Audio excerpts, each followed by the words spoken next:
Kita akan masuk teman-teman pada bahasan kita pada siang ini. Semoga Allah SWT berkahi kekeliruan yang ke-65 masalah kata penulis menyelisihi salah satu sunnah fitrah, yaitu memotong kuku.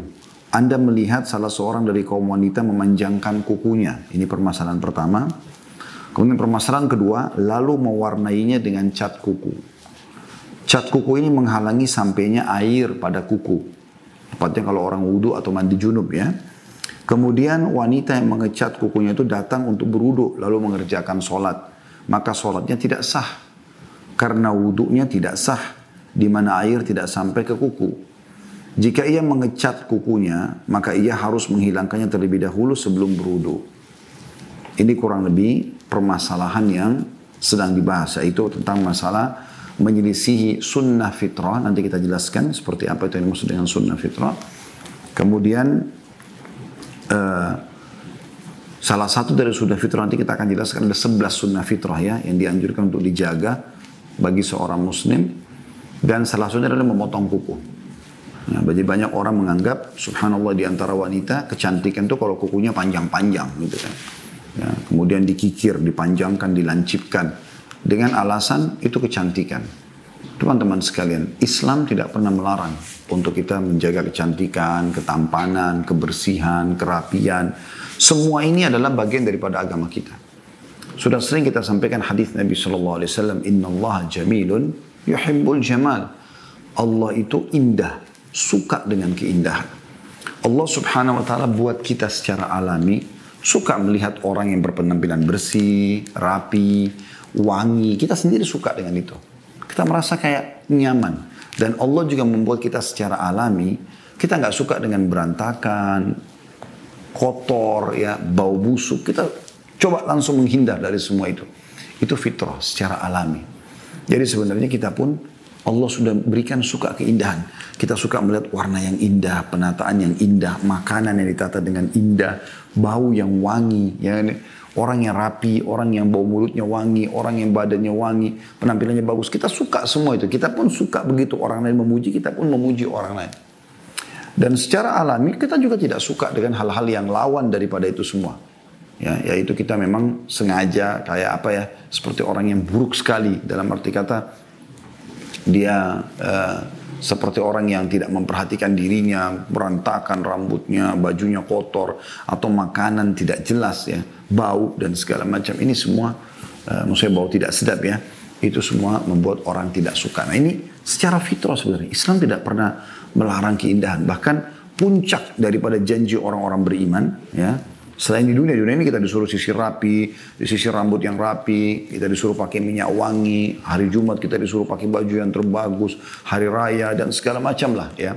Bagaimana kita disuruh bersiwak sehari sampai puluhan kali, karena setiap kali mau wudu, mau sholat kita dianjurkan bersiwak dan segala macam hal di dunia ini. Di akhirat juga ya, Allah subhanahu wa ta'ala janjikan kalau Anda baca tentang surga semuanya keindahan. Bidadarinya yang cantik, yang putih, yang matanya indah, segala macam hal. Bidadaranya Allah gambarkan seperti mutiara, pelayan-pelayan laki-lakinya. Kemudian Allah gambarkan tentang taman-taman surga, istananya, temboknya dari emas, apalah segala macam yang luar biasa. Semuanya keindahan, semuanya yang bagus. Ya.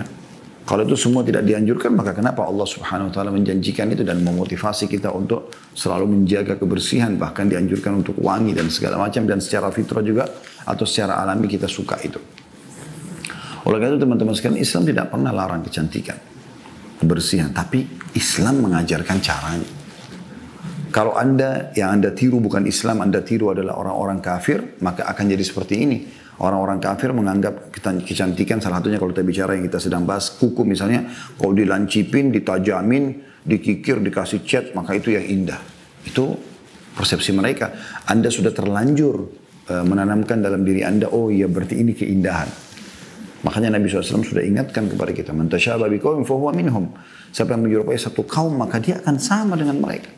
Bahkan Nabi SAW bersumpah atas sama Allah, tidak ada satu kaum yang berusaha menyerupai satu kaum, kecuali Allah akan pasti ya jadikan dia seperti mereka. Jadi kalau kita ikutin orang-orang yang baik, kita akan seperti mereka. Kalau kita contoh orang buruk, kita akan seperti mereka. Dan Kuku kita tahu secara medis pun ada penelitian ini banyak sekali bakteri. Maka kita dianjurkan untuk memotongnya. Dan subhanallah secara alami Allah buat perbedaan antara warna kuku yang memang yang masih boleh ada dengan yang harus dipotong. Berbeda warna. Ya. Berbeda warna ini berarti menandakan memang penampilannya juga jadi kurang bagus gitu kan. Makanya dikelabui dengan cat. Ya, jadi masalah juga dalam cat-cat kuku ini bahasan yang kedua selain daripada potong kukunya sendiri, itu juga bisa menahan air wudhu sebagaimana dikatakan tadi oleh penulis ya. Sehingga air wudhu yang harusnya kena ke semua kuku-kuku. Dan banyak hadis yang menyebutkan bahwasanya kalau orang mencuci telapak tangannya maka akan berjatuh dosa-dosanya sampai yang berguguran dari ujung-ujung kukunya gitu kan. Akhirnya tidak kena wudhu, tidak sah wudhunya. Maka tidak sah sholatnya. Hanya karena menganggap ini kecantikan. Tidak saudara.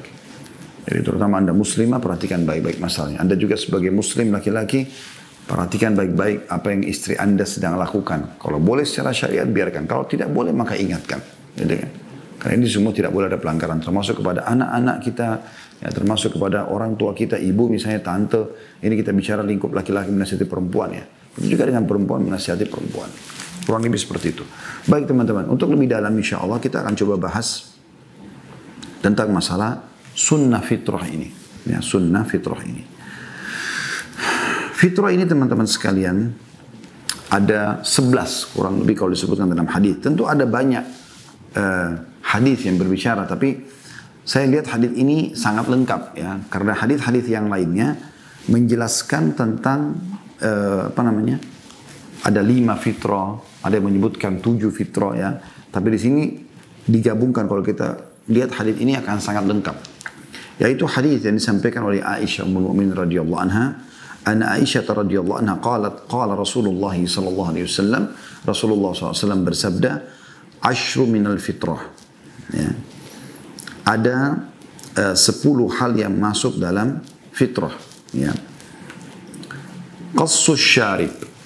Yang pertama yaitu mencukur kumis. Wa yang kedua i'fa'ul lihya, yaitu memelihara atau memanjangkan jenggot. Yang ketiga, wassiwak, menggunakan siwak. Yang keempat, wastinsyakul ma, istinsyak ma, memasukkan air, menghirup hidung, gitu kan, istinsyak. Tentu juga dianjurkan setelah itu kita keluarkan namanya istinsar, biasa kita lakukan pada saat wudu ya. Yang kelima, waqassul azfar, ini saksi bahasan kita, memotong kuku. Ya. Jadi memotong kumis, memelihara jenggot, bersiwak, ya, memasukkan air ke dalam hidung, membersihkan hidung, kemudian memotong kuku. Yang keenam, wagaslul barajim, ya, yaitu mencuci ruas-ruas jari. Kemudian itu mencuci tangan di sini ya. Ya. Kemudian yang ketujuh, wanatful ibt, atau mencukur atau mencabut bulu ketiak. Tepatnya mencabut bulu ketiak. Ya.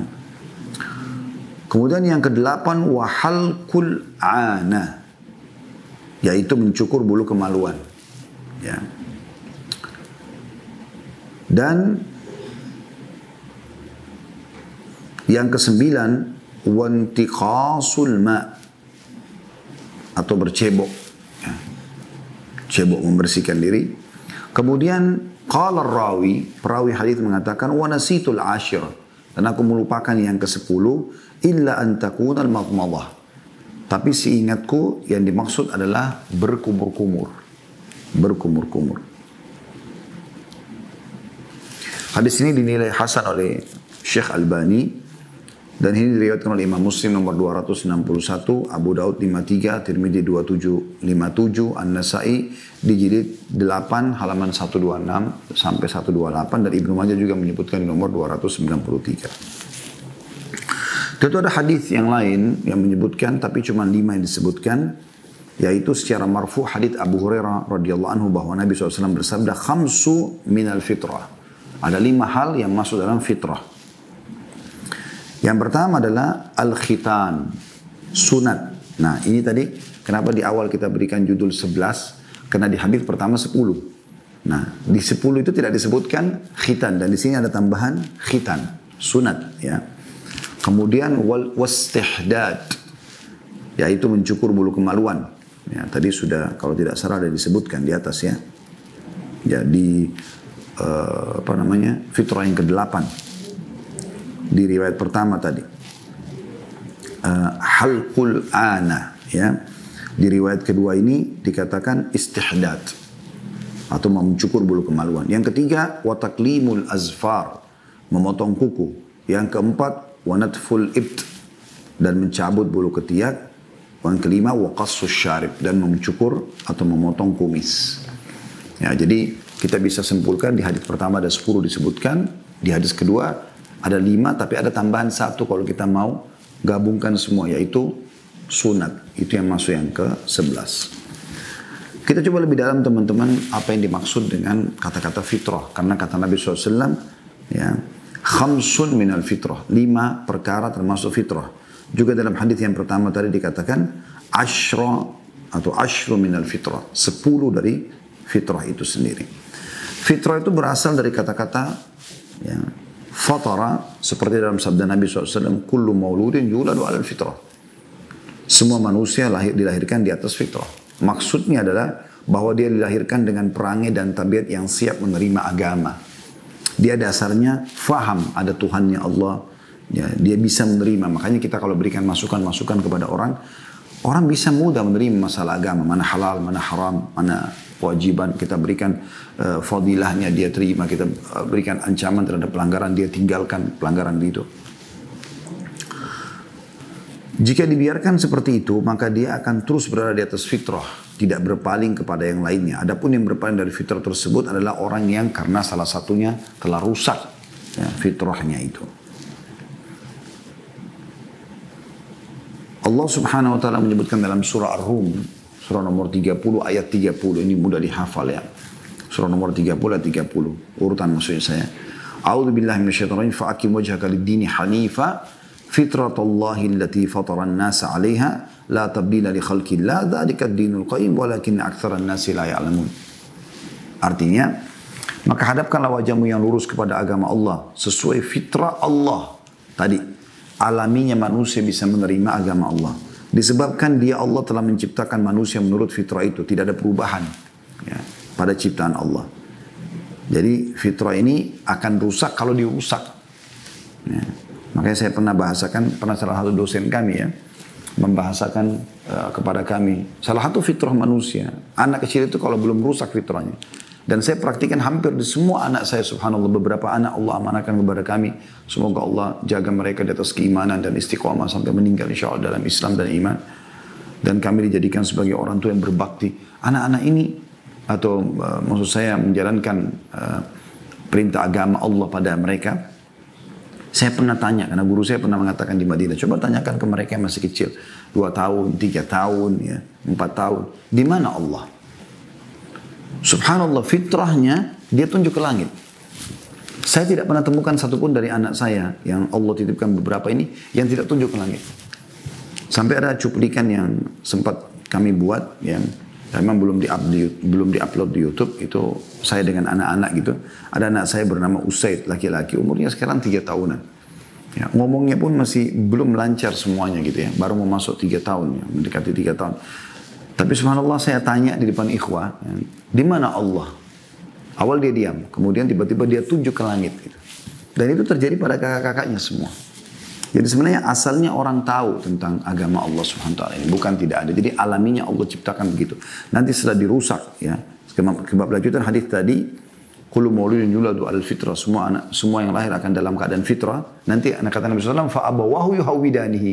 Nanti kedua orang tuanya menjadikannya Yahudi kalau orang tuanya Yahudi, au yunassiranihi, atau menjadikannya Nasrani kalau kedua orang tuanya Nasrani, au yumajjisani, atau menjadikannya Majusi, penyembah api kalau memang orang tuanya penyembah api. Tapi asalnya dia adalah mengenal agama Allah SWT. Makanya tidak sulit untuk menyampaikan hidayah ini kepada manusia.